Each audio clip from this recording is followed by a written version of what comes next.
창세기 47장은 야곱이 죽는 내용이 나옵니다. 그때 유언을 합니다. 총리 요셉과 야곱의 나이 차이는 91세로 계산이 되어질 수 있습니다. 야곱과 요셉이 만난 그 시점은 야곱은 130세였고 요셉은 39세에 상봉하게 됩니다. 요셉이 태어난 해에 야곱은 91세 노령의 나이에 요셉을 드디어 얻게 된 것입니다. 야곱이 147세에 죽었는데 야곱이 죽은 해에 요셉은 56세가 되었습니다. 아버지가 죽은 이후에 요셉은 54년간 아버지 없이 엄마도 없이 살다가 조카들과 형제들을 또다시 54년간 돌보다가 110세의 나이로 죽습니다. 야곱의 인생을 생각해도 눈물이 나고 총리 요셉의 인생을 생각해도 한없이 눈물이 납니다. 그러나 그들은 창세기에 나오는 5명의 족장 중에서 가장 위대한 족장이라고 우리는 말해도 과언이 아닐 것입니다.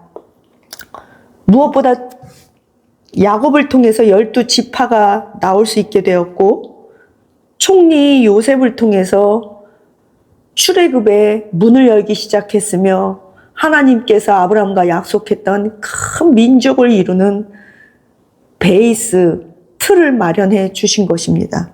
그래서 이 둘 야곱을 오늘 하루 종일 제가 운동하면서 묵상을 했는데 야곱은 속이는 자가 아니라 오히려 라반한테 속임을 당했던 자입니다.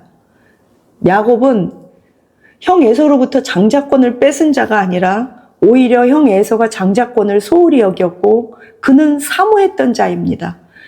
그런데 엄마가 등 떠밀려서 아버지 이삭을 엄마가 이렇게 속여서 그 모든 죄 대가는 나한테 맡겨라. 그러면서 엄마 등 떠밀려서 그 아버지 이삭의 축복을 받아낸 사람입니다. 야곱이 먼저 나서서 내가 속이겠다, 아버지를 속이겠다고 말한 적이 없습니다. 야곱은 언제나 예배자였고 딸 디나가 강간당했을 때도 아들에게 그렇게 하지 말라고 했는데 아들들이 속였습니다. 야곱이 원해서 2명의 아내와 2명의 첩을 둔 것도 아닙니다. 삼촌 라반 등 떠밀려서 그렇게 된 것입니다.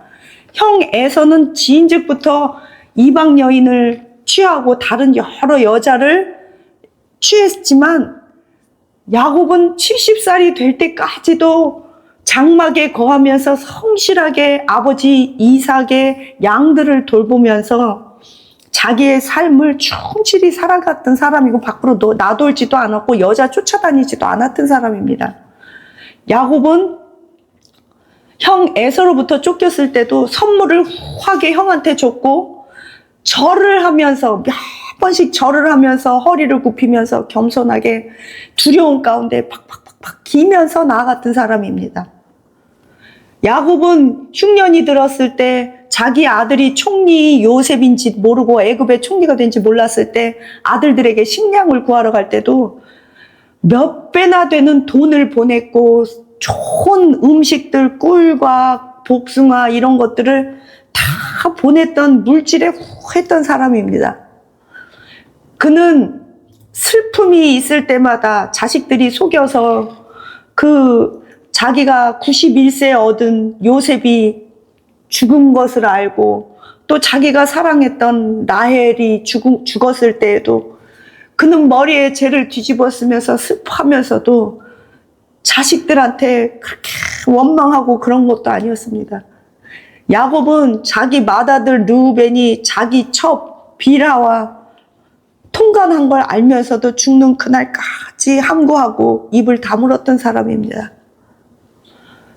야곱은 모든 자녀들을 70명을 이끌고 이민을 떠나고 그 양 가축 그 소나 이런 것들이 얼마나 많았겠어요. 그런 것들을 끌고 애굽에 갔을 때도 얼마나 사실은 두렵고 먼 길이겠어요. 물론 아들을 만날 수 있다는 기쁨도 있었겠지만 또 다 이민을 가는 그 믿음의 결단을 할 때도 하나님이 나타나서 하시는 말씀이 두려워 말라. 왜요? 두려워하니까. 두려워하지 말아라. 하나님이 그 두려워하는 야곱을 아시는 거예요. 야곱은 언제나 흔들렸고 연약했고 약자였고 두려워하던 자였습니다. 그런데도 사람들은 지금도 설교가 어떻게 야곱은 속이는 자, 야곱은 그 장꾀 부리는 자라고 그러는데 성경에 보면 야곱이 장꾀를 부린 적이 없습니다. 언제나 자기의 삶에 충실했고 책임감이 있었고 그가 사랑했던 라헬 하나를 위해서도 오랜 세월 그렇게 종노릇을 했습니다. 그러니까 일편단심이라는 거예요. 그리고 라헬이 나도 아들을 낳게 해달라고 막 바가지를 긁었는데 내가 하나님을 대신하랴 라고 말을 하는 걸 보면 그는 언제나 하나님을 의식하고 살았고 그의 생사화복과 태의 문을 열고 닫는 것과 모든 것이 하나님께로부터 왔다는 것을 알고 살았던 사람입니다. 그는 신약에서 우물가 사마리아 여인의 입에서도 당신이 우리 조상 야곱보다 크니까 라고 말할 만큼 후대의 사람들에게 큰 선지자처럼 그 족장으로 조상으로 인정을 받았던 사람이며 야곱이라는 히브리 말은 신약에서 야고보라는 그리스 말로 사용되는데 그 야고보라는 말은 그 시대에 굉장히 흔했던 말인데 왜 그러냐면 그만큼 많은 후손들에게 존경을 받았던 사람이기 때문에 야곱의 이름을 따서 야고보, 제임스, 제콥이라고 불려졌습니다. 그리고 훗날 지금도 그의 이름은 국가 이름이 돼서 이스라엘이라고 영원토록 불려지고 있고 이사야서에서는 그의 이름이 지렁이 같은 야곱에서 하나님과 겨뤄 이긴 승리자 이스라엘로 거기에서 더 나아가 영광스러운 여수룬으로 불려지고 있다는 것은 그의 삶이 그가 스스로 바로왕 앞에서 130세에 고백했던 말이 있습니다. 내 비록 130세이고 우리 열조에 비하면 아직도 젊은 나이지만 내 지나온 삶이 몇 곡절입니다. 그만큼 험난한 삶을 살았습니다라고 스스로가 고백할 만큼 험난했고 그의 아들 총리 요셉도 아버지가 147세에 죽었는데 그는 아버지보다 37년을 더 일찍 죽었습니다. 그만큼 노예로 힘들었고 총리 역할을 하면서 나그네로서 애굽살이가 너무 힘들었다는 것입니다. 왜 그러냐면 400년 후에 모세가 120살까지 살았는데 요셉보다 10년을 더 살았다는 것을 보면 얼마큼 요셉이 그때 당시로서 일찍 죽었다는 것을 우리는 유추해 볼 수 있고 그만큼 힘들었다는 것입니다. 노예로서 총리로서 또 아버지가 돌아가신 이후에 54년간은 그 아버지 없이 그 많은 식구들을 총리 요셉이 맏아들 역할을 하며 다 돌봤다는 것입니다. 오히려 무슨 일이 있을 때마다 자기를 팔았던 형제들에게 아버지가 죽었다고 두려워하지 마세요.